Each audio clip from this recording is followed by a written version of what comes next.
Today I'm going to show you a foot elevated hip flexor stretch, and we're going to combine it with some diaphragmatic breathing. This is a good warm-up to bring your body down to a base level from which to build on up. So it's a good place to start your workout. All right, so I'm going to put my foot elevated as promised. Personally, I like a block. This is a 12-inch block. And when I'm in this position here, I already feel, without even doing anything, a decent stretch in my quad hip flexor area. For some of you, putting the foot up this high is going to be too intense.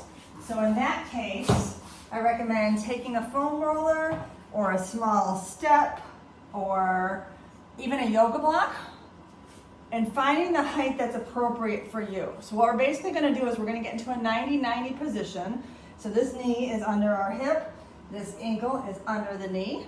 And depending on how elevated this foot is, that's gonna change the intensity here. So you need to find the intensity that's appropriate for you. It may be different on each side.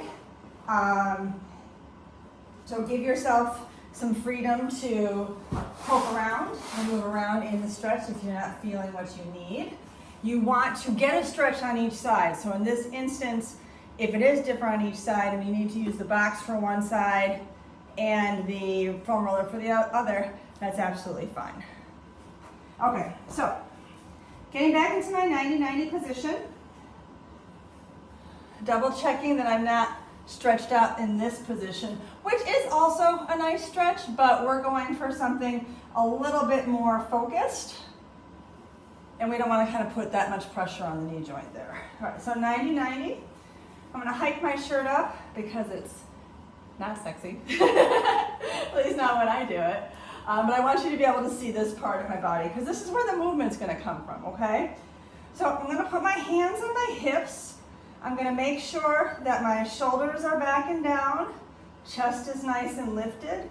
That puts a small arch in my back, so then for me, I'm going to make sure my pelvis is then underneath my rib cage versus being dumped like this, or I can't really do it, but sticking out like that. All right, and then once I have tension in my body, I'm going to create more. So here, I'm going to take an inhale. I'm going to tilt my pelvis slightly towards my rib cage, squeeze that glute, and that's really going to intensify the stretch I feel in the front part of the hip. And that's it. That's the movement. While my hip is stretching, I'm going to take some deep breaths all the way down to my belly to really try and relax the muscles. I know people don't like belly breathing, but to me, it's just relatable. It makes more sense than diaphragmatic breathing. I mean the same thing when I say both. Anyway, all right, so I got hands on the hips. I'm pushing forward by tilting my rib cage towards the pelvis. So you can see there's barely any movement. And I'm not overly tilting and dumping my pelvis. I still have a nice neutral spine. All right, from here, I'm gonna take my hand, put one hand on my chest, one hand on my belly, and I'm gonna try and take deep breaths, encouraging myself to breathe down to the lower hand. So many of us, through lovely adaptations of life and stress, breathe here. And so the chest moves before the belly. And a lot of people don't even get a full breath all the way down. And it's because of anxiety and stress that we live up here, which just makes it worse. So we're gonna try and draw the breath down. And I'm going to challenge myself to hold this stretch while I take a big inhale. Exhale with my mouth open. Inhale through my nose. Exhale with my mouth open. Hopefully you can see my belly filling with air and then it coming out of air, if that makes sense. Now, if you're thinking, Jen, nobody fucking breathes like this, it's true, but watch a brand new baby breathe or watch your puppy breathe. Before we're corrupted by life stuff, we do take full breaths all the way down using our entire diaphragm. So this is the best way to train that behavior. This type of breathing is also good to do when you're just really fucking stressed out. Okay, so you might be saying, Jen, my leg is killing me by now.